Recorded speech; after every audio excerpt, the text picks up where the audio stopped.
persevering. So kung hindi kayo matyaga, hindi kayo hahantong sa araw na ito. Kung hindi kayo nag-intay ng tamang pagkakataon at kung hindi nyo inintay ang taong inilaan sa inyo ng Diyos, wala kayo sa araw na ito.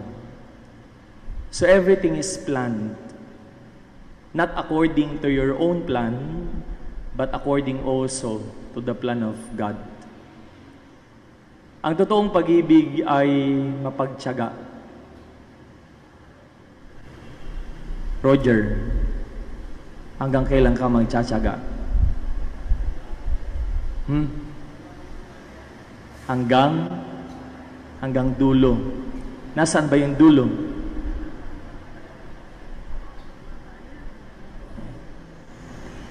It is easier said than done. Do not only say it, do not only promise it, do it.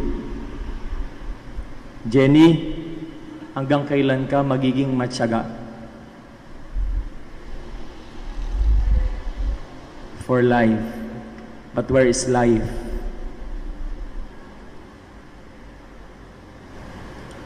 Ang totoong pag-ibig ay matyaga, hindi ito madaling mapagod, hindi ito madaling manghina. Kaya nga, nung sinabi ni San Pablo ang unang katangian ng pag-ibig na ito, sino yung pinatutungkulan ni San Pablo na ang pag-ibig ay matyaga, pag-ibig ng Diyos?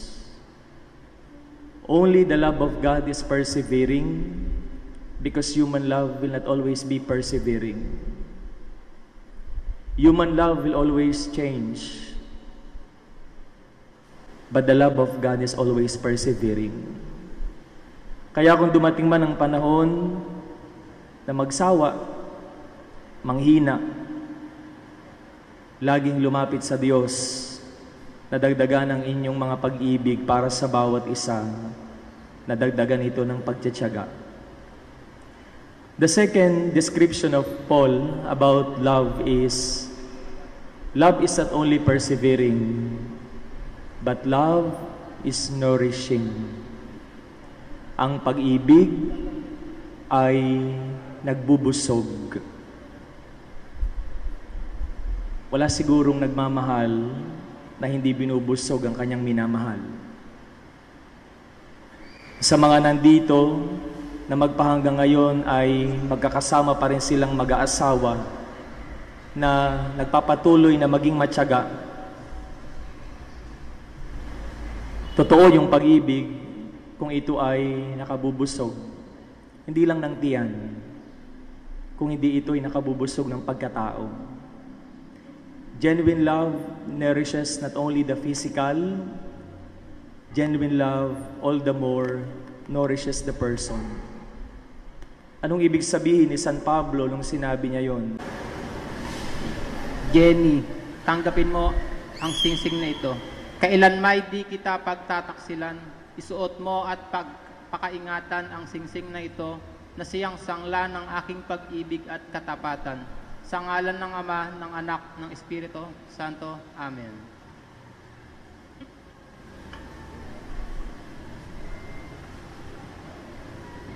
Kailanmay hindi kita pagtataksilan. Isuot mo at pakaingatan ng singsing na ito na siyang sangla ng aking pag-ibig at katapatan. Sa ngalan ng Ama at ng Anak at ng Espiritu Santo. Amen.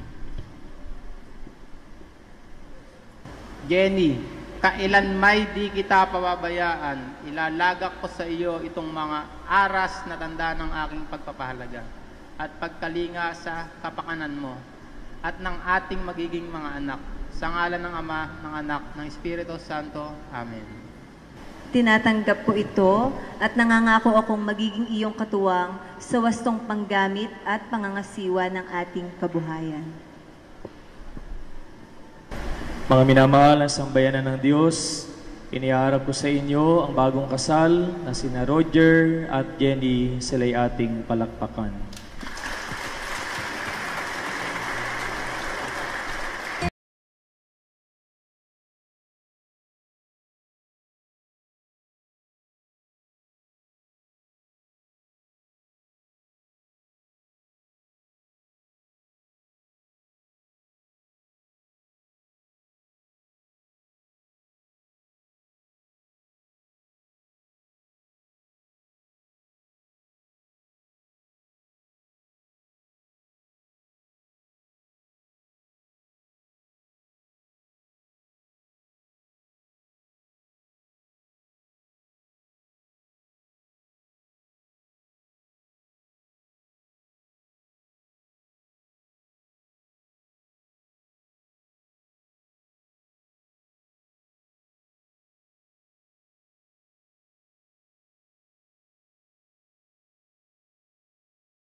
Roger at Jenny, hindi lamang kayo kasal sa harapan ng sambayanan, lalo tigit kayo ay kasal na sa mata, sa isip, at sa puso ng Diyos.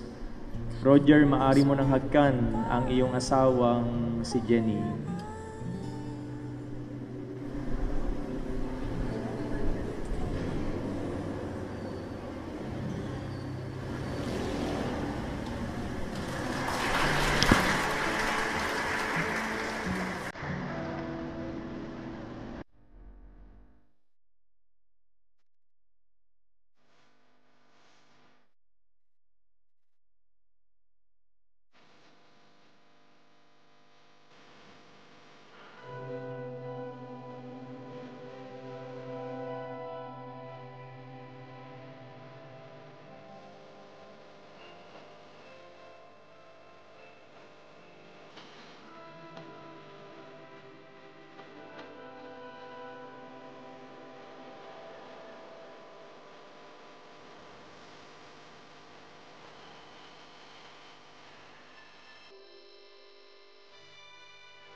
Of applause, Mr. and Mrs. Roger and Jenny.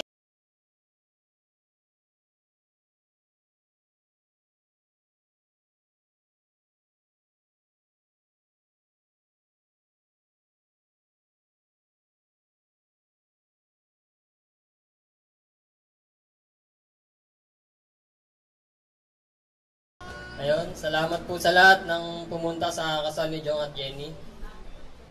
Sana ay lagi kayong magkaunawaan, magmahalan at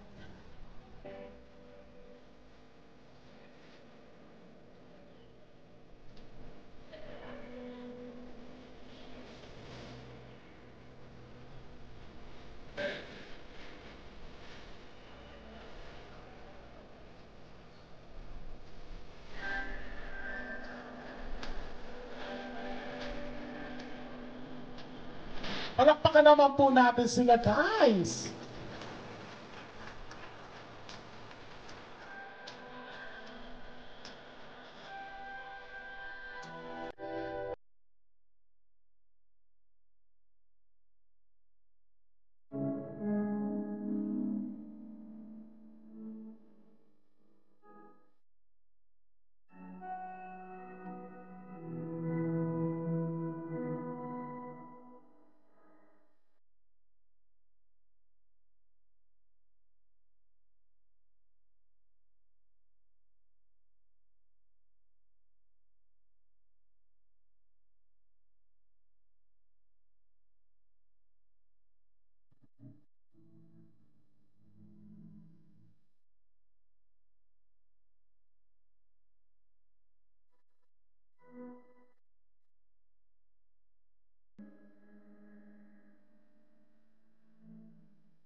Ayan, then, alright, after punta kayo dito sa gitna. Ayan. Roger, sa cake na yan, sa slice ng cake na yan, ipakita mo kung gaano mo kamahal si Jenny. Kung gaano daw kalaki yung isusumbong mo sa kanya, ganun din daw kalaki ang pagmamahal mo. Roger, show us kung gaano mo kamahal si Jenny. Sige. Palakpakan po natin si Roger. And Jenny, ikaw na ang kasama ni Roger habang buhay.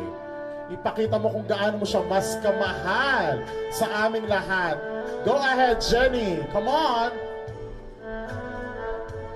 Sige. Palakpakan po natin sila. And of course, ayan, sealed with a kiss. Sealed with a kiss. Naku, na-challenge po si Roger. Ayan. Sealed with a kiss. Palakpakan po natin sila. Para sa sa couple, best wishes. Bagong-bago 'yan. Good luck sa bagong journey niyo sa as a husband and wife. Alam ko namang kayang-kaya niyo 'yan. Jenny, sabi ko sa iyo eh. Oo, okay na po 'yun. Palakpakan po natin our maid of honor and of course, our best man, the proud brother of our groom. Ayan. Ayun. Jong, saan ba ako magsisimula? Sa totoo lang, wala akong idea sa mga ganito. Masasabi ko lang, Jong, lagi kang mag-iingat, lalo na sa profesyon na tinahak mo. Lagi kang magdadasal na sana sa lahat ng lakad mo, maayos at ligtas kang makauwi sa iyong mga mahal sa buhay at sa iyong bagong pamilya. Salamat din dahil napakabuti